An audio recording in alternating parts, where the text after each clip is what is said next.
Sidhu. I'm a scientist in what we call antibody engineering, which is a way of making protein-based drugs for everything from viruses to cancer. I've been in academics as a professor at University in Toronto, but I've also worked a lot in industry, including previously at Genentech in the Bay Area, and now you're catching me at an interesting time. We're going back from academics into our startup industry mode, where we're looking at seeing how we can apply the technologies we've developed to a lot of important, still unmet medical needs. We're working on cancer, and I think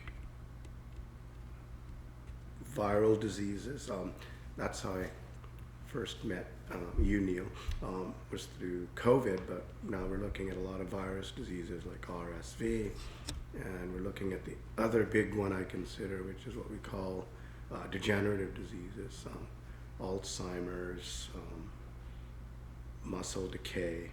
So it's a mixed bag, but that's kind of the power of the technology we have. It's both academic, we're always doing new stuff, which is fun, but unlike a lot of academics, we're also very applied and real world impact, I say. And because, and I think we'll learn more about the technology as we talk further, antibodies are basically, they're a palette, they can do anything. They're just a class of molecules, so we're very agnostic to the type of problems we tackle. So anything goes. And you asked about what have we been doing this week. That's kind of coincidental. Just got back from a trip to India, where one exciting thing we're really doing is going very international. I'm still based in Canada, but we've been doing a lot of work more and more in India, and that's something that we've been focused on. How do we expand our work beyond just Canada, North America, to reach other countries, including Asia? Sometimes it's dead obvious, but that's rare. That's the example of COVID. It didn't take too much thinking to say, gee, if we could apply our technology to this pandemic that's shutting down the world. But that's actually rare in science and in medicine. As you know, most diseases have been around for millennia, if not millions of years. I wouldn't say there's not an urgency to it, but it's not like something just shows up. So COVID was interesting for us. It was the first time we applied our technology in real time, and although we never got a drug into humans, we were very encouraged at how quickly we could respond and how diverse our abilities were. And then the way we normally work is it's partly based on personal interest. I have a lab with many people in it, and it's not like I tell them what to do. If they're interested in a particular disease because they've read about it, or even if they know somebody who has it, those are equally important reasons to get into something. But of course it has to be viable, which means can we do it with what we have? So we look at a lot of things. And the other big thing is it practical? If we figure something out, is it a way to get that therapy into people? So that will get into policy and stuff. So it's a mixed bag, but fortunately for us, our technology is what we call high throughput. We don't have to make a single choice. At any given time, we're probably working on 50 different projects. So doing a lot of things, and part of the game is having a good knack for seeing what's moving forward and what's going in circles. So that's the thinking part of it. So we always have a lot of stuff on the go. In cancer, we're looking at maybe 8 different areas there alone. We're looking at neurodegeneration. I wouldn't say we play around, but in a way we do. But you can't do that forever. So I'd say one of the strengths of my groups, which isn't always the case, especially in academics, I think we're really good at saying, gee, what's just fun and what could lead somewhere. So we do a lot of stuff, and if you're good at it, you kind of see which one's winning, and then you put a lot of energy into that. So it's a broad approach, and part of the knack is knowing, even though you're enjoying yourself, are you actually making progress? Because it's science. Data always comes, and it can be frustrating for people. Geez, I spent 5 years, I thought I was doing something, and then you hit a brick wall. So it's not an easy question to answer what we work on. It's a mixture of interest, practicality, and then because it's such a diverse area, do a lot of stuff, but have the discipline to zero in on what is actually working. So that's kind of our methods. Yeah, I realized one thing I should say, it's not as random as I made it sound. There's two unifying principles. One is the technology we have, which are called antibodies, and later we can get into that, but it's a drug class that's very versatile. And the other thing we have is we look at what's called protein signaling. As you know, the body is built of tens of thousands of different proteins, thousands of different cell types, and luckily there are unifying principles. Those proteins work together to deliver certain signals. Cancer, for example, is normally about growth signals which are overstimulated. So you get growth of tumors when you shouldn't. Degeneration is about growth signals that are understimulated. Neurons decay, not because it's preordained, it's they're not getting enough signal telling them to grow. So the unifying thing is we work at what we call modulation of signaling networks. So if we can identify what proteins are too active or not active enough, that's a big breakthrough for us. Because with our technology, we can then develop antibodies that directly hit those proteins and then either turn them on or turn them off. So that's a big part of the game. So biology is complex, but luckily there are these unifying principles. Most diseases can be connected with enough research to particular proteins that are either under or overstimulated. And roughly we have a means of making synthetic proteins. That's what antibodies are. That, well, you know what, if in cancer this growth signal is too high, let's make an antibody that you can inject and it shuts it down. And with COVID, what we said, the virus uses a protein to get into cells, let's prevent that. And then finally in neurodegeneration, if we can say, oh, you know what, Alzheimer's seems to be correlated with not enough of this growth factor. And we say, well, let's just turn that up artificially. So that's kind of a unifying principle.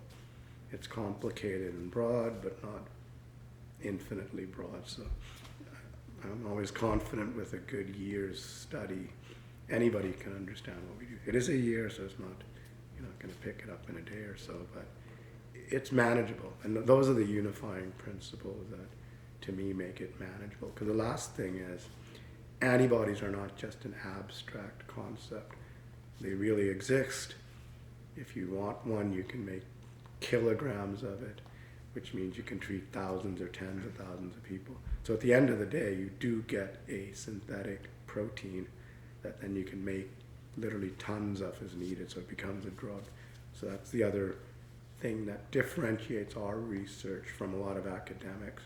We don't stop at the point of saying, gee, now we kind of understand what the problem is. Somebody else takes over and tries to figure out how to actually make a drug. So the power of our technology is we can go all the way, which is very rare in academics and very rare for any single group. Typically, you require, I don't call big pharma big for nothing. You do need typically a large infrastructure, but with these new technologies we and others have developed, what's exciting is a small group can do much, much more than what used to take much longer and critically way more people. So that's kind of the other thing that we're fairly proud of. We made stuff faster and, I like to say, more democratic, because a small group can achieve a lot more than it used to be able to. Coincidental, this is the 50th anniversary of when people could make what we call monoclonal antibodies. In 1975, a guy named Cesar Milstein developed for the first time Antibodies are natural, as you know. I'm sure people have heard about antibodies. It's what immunization raises. But mostly natural antibodies never leave your body, obviously. They're made by your body. But what Milstein did in 75 was say, I can take one antibody, move it into a cell, and then use that to make as much of that antibody. And critically now it's defined. I know its exact sequence, its structure. So really the field is maybe 50 years where we call it recombinant, where you could experiment with it. And the whole field, I would say, is not young, but maybe 100 years. This guy, Paul Ehrlich, even before we knew the genetic code, hypothesized if you're getting your body to attack disease, and that's why he called it antibody. You have a body which is a disease. It was basically very shrewd deductive reasoning, not even knowing it's a protein, saying it stands to reason there must be something called an antibody which attacks the foreign body. So the whole field from the first idea that these things exist is 100 years. And I'm going to neatly divide it into little quarters. At 50 years, you could finally take any natural antibody out of an animal and then human and isolate it. And then I'd say about 25 years ago, maybe 30 years ago, the next quarter was, well, why do we have to isolate natural antibodies? Can we just design them and build them from scratch? And that's where I got involved in the late 90s, so 20-something years ago. So the field had the three big advances, just the conceptualization. If there's diseases that exist, infectious disease, your body must be somehow combating them. So there must be for each disease. And that was Ehrlich's big insight. It was quite profound considering you don't even know DNA or proteins, but it's deductive reasoning. Something must be fighting it. And then finally it took 50 years to be able to manipulate single natural ones. And then over the last 25 years, you say, you know what, why don't we just make them from scratch? To me, synthetic antibodies are to natural antibodies, say what an airplane or a drone is to birds. You know, natural is great, but since then, over the last 25 years, since we can engineer them, everything is now defined by us, and we can make what we call specificities, but which are activities that don't exist in nature. And what's exciting is if there's tens of thousands of different proteins in the human body, and viruses have their proteins, now we have the ability within months, we showed this with COVID, to develop an antibody ourselves against any of those. So all of those proteins now become targets for drug development. Proteins really do exist. You can engineer them. And if you can engineer them the way you want, basically cool things can happen because, as I said, proteins drive all of life. So basically being able to manipulate individual proteins, it's pretty exciting that you can influence pathways and then diseases. And you were mentioning cancer not being a single disease, and that's true. How do you cure cancer? Well, you might have to cure life because everyone is different. It's actually a natural human cell trying to grow more than it should, but it's human cells and it's life. So, you know, some of the big breakthroughs in cancer was recognizing every cancer is different to some extent because it's derived from changes in your DNA. And crucially, most cancers rely on more than one aberrant signaling pathway, meaning there's more than one thing wrong.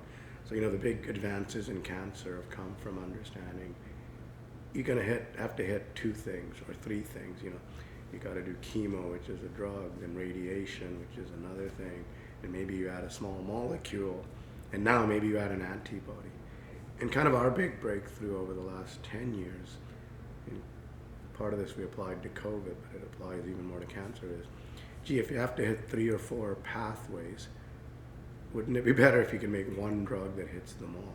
And in a way, that's what we call multivalent drugs. Multi, you know what that means, many. Valent just means binding or targeting. So if you go to a single drug that hits two things. That's now common for us. Didn't used to be. That's a major advance. That's how science does advance, but advances slowly. And then now we're already hitting three things, and we're up to four things. And the cool thing is, the more things we can hit, diseases that could not be treated with a single agent now can. And it's pretty exciting for us in cancer that we're able to make a single drug that might simultaneously hit three or four things. And then the cancer really can't escape. Because the other problem you might know is, came up with virus. Virus and cancer are similar in many ways. It's an abnormal growth, and resistance arises. So it's very hard for a disease to resist three hits at the same time versus one. And it's also, as you know, with HIV. So these are the kind of things we're now really getting into. If we know we have to hit 2, 3, or 4 things, can we do it with one drug? Not only is it more effective, it's also cheaper. As you know, with drug prices, you can't infinitely keep adding more drugs if each one costs. If treating 4 things costs 4 times as much, it becomes impractical. So those are kind of the areas we're looking at now. My strong advice to people going into science is, don't believe the hype. Don't think it's about prestige and being a professor at Harvard or Toronto. Because eventually you wake up, if people tell you, and they do this in academic, which as you may know from talking to me previously, I find annoying. It's all about pedigree, prestige, and you have to focus on one thing and make sure your colleagues recognize your worth, i.e. citations. Well, if everything goes well, you're suddenly a tenured professor, which I consider a trap of its own, or you end up a glorified technician, and that's this huge gap that's only growing bigger in academia as there's more and more people, because science is growing. There's only room for so many people that can be professors, which I gave you even that. I found it too boring. But if that was your goal, maybe you have a 1 in 100 chance. I don't think you should encourage kids. The way to deal with that is just do it 10 times harder, right? In other words, go even more into the Harvard scene and hang out with people. My advice is make sure what you're doing is independent of where you're doing it or even what you're doing.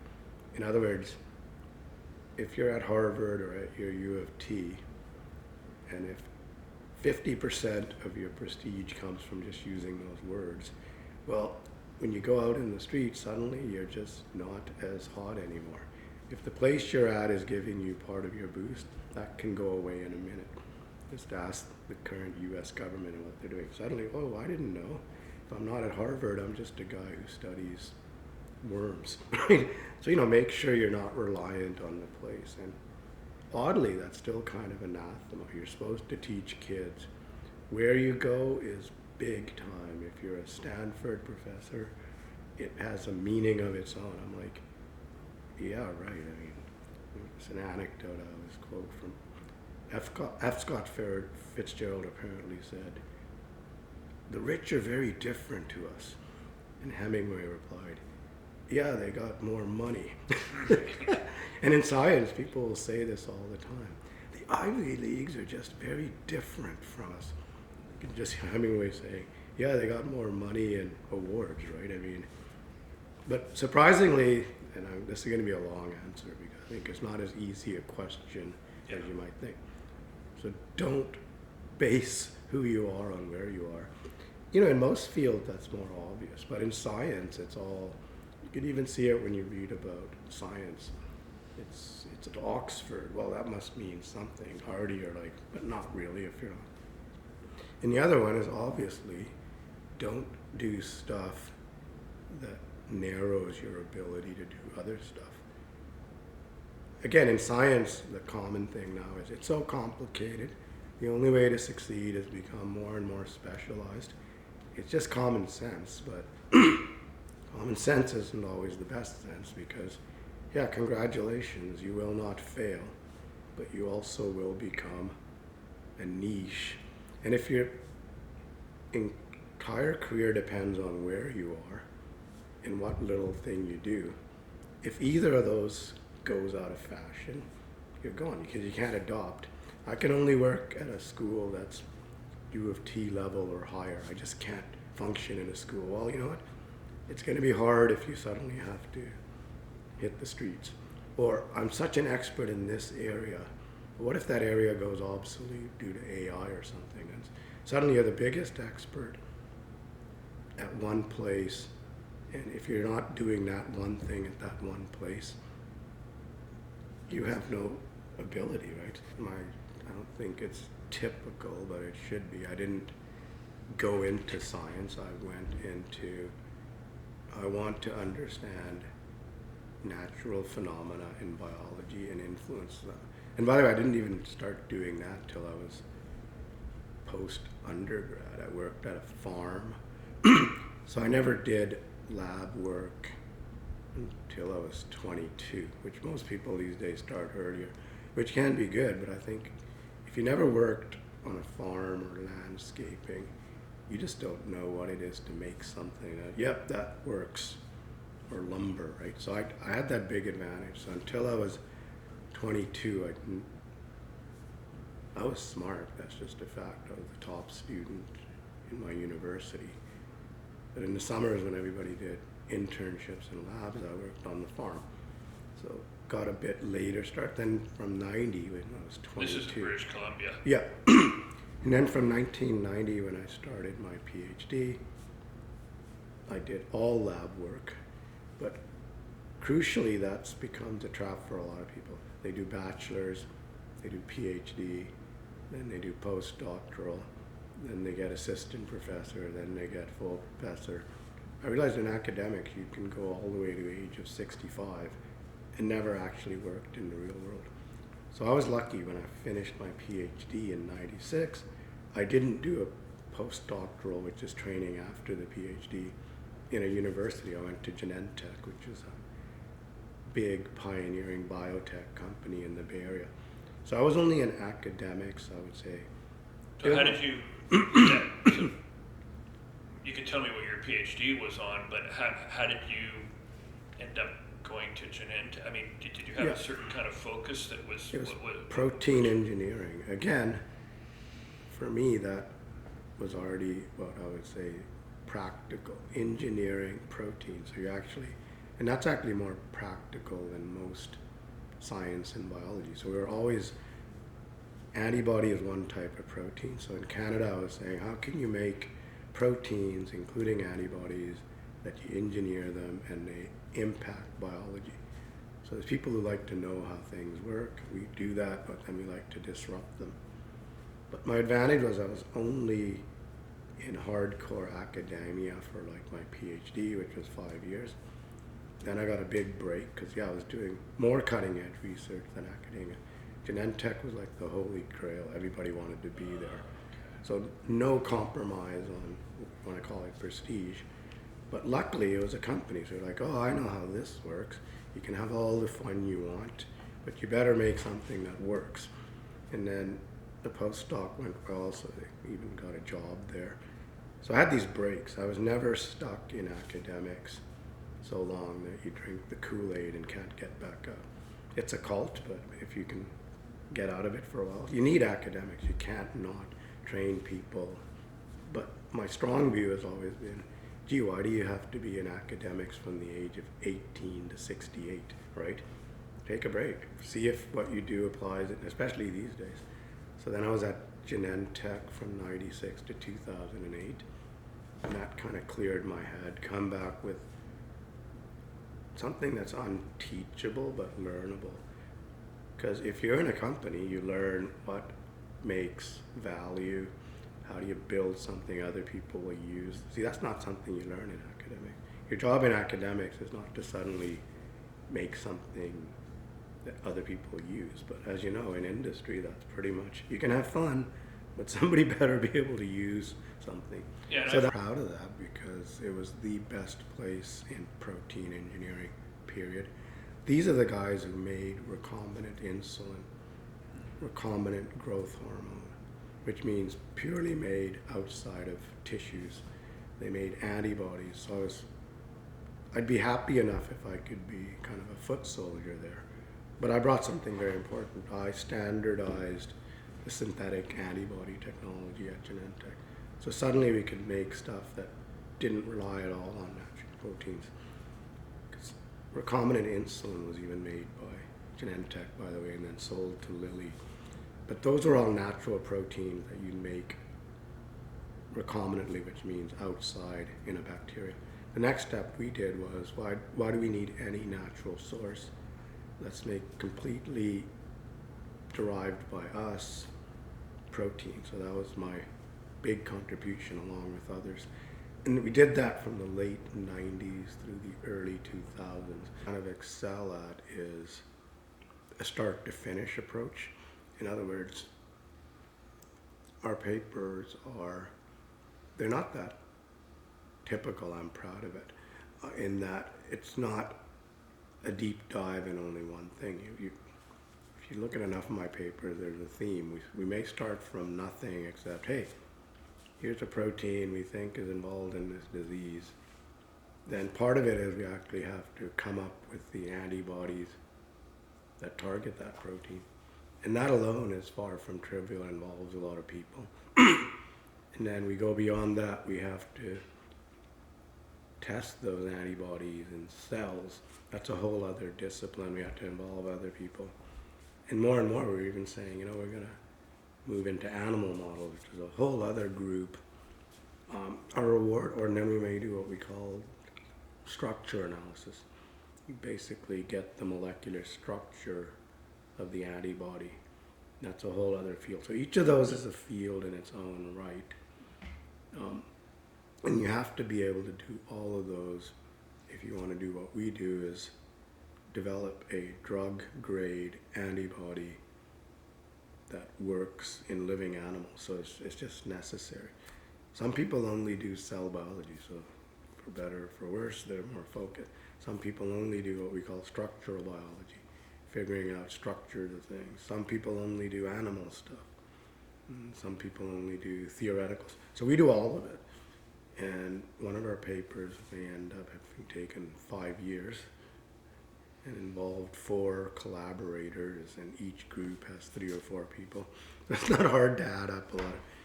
And typically the people who do the cell biology don't know how to do the animal biology. People who do the structural biology. So you do rely on different people, and of course they all deserve credit. But kind of the reward is it's actually a big accomplishment to go from nothing to something that we say has efficacy, i.e. works in a disease model of animals, right? Because the next step is simply, if that works, you make the drug and you go to humans. So we're only one step away, which is, far from typical for a single group. And there's one thing we like to say, a lot of people can do parts of what we do, but very few people short of, quite frankly, big companies can do everything. So, but it becomes like the Beatles' Sgt. Pepper. There's a core, but there's a lot of background musicians. Right? You need the whole symphony. And even if it's only one piece, you need that. You can't say it works in animals if you haven't tested in cells. You can't say it works in cells if you can't prove what the structure is. So all of it's necessary if you're going to say you fully understand what you've made, what it does. And then our best papers we finish with, and we've done it several times. Most groups don't even do it once. Not bragging, it's the truth. Gone to where we can finish a paper and saying, thus this new molecule we made does work in this disease, and that justifies scaling it up for human testing. So we've had single papers where the very next part of the story is a company of ours or somebody actually taking it and moving into people. So the reward is you can get that close. In the last year of human trials, and what we made is pretty much what is going into humans. So we did it so carefully that the company iBio and then Merck bought literally the final product. They had to make it drug grade, but it's polishing the diamond basically. So we're very proud of that, because very few groups in a completely new area especially can deliver to a partner something that, yeah, okay, you know what, just make more of this and put it into people. So that's why we end up with having ownership is very different from authorship. The people, well, basically, if you think about it, somebody can design an Apple microchip, but they don't own it. They were paid to do it. They're rewarded. They get credit for it, but it's built in. And I and a few people on the team are co-owners because you define it basically. Did you actually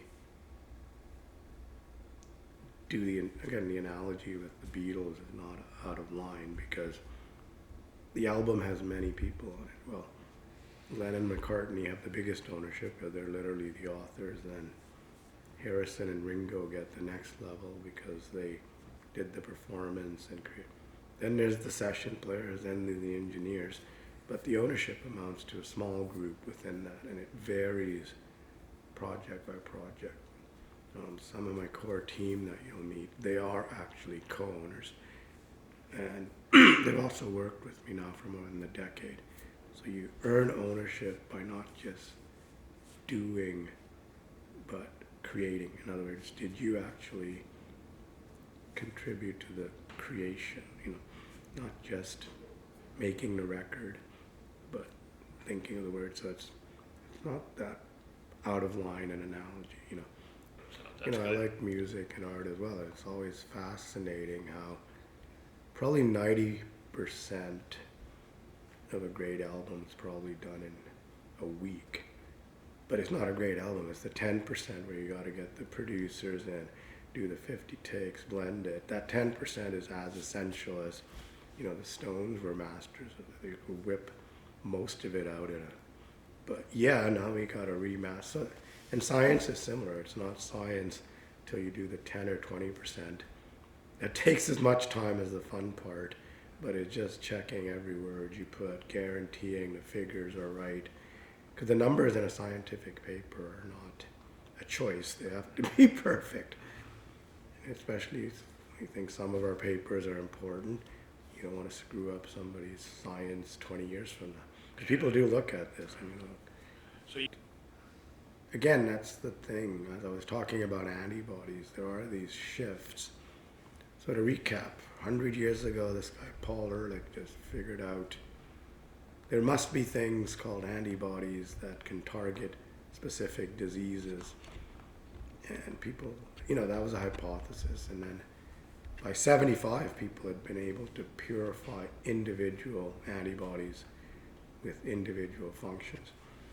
And then 25 to 30 years ago, each of these has a Nobel Prize associated, by the way. Ehrlich, then Milstein, and then this guy, George Smith, who invented phage display, and Greg Winter, and a lot of others, including our group and people at Genentech, said, the next breakthrough is we don't need to be limited to natural antibodies. We can make an antibody to anything. But even then, what you are limited to is each antibody has one binding or one function.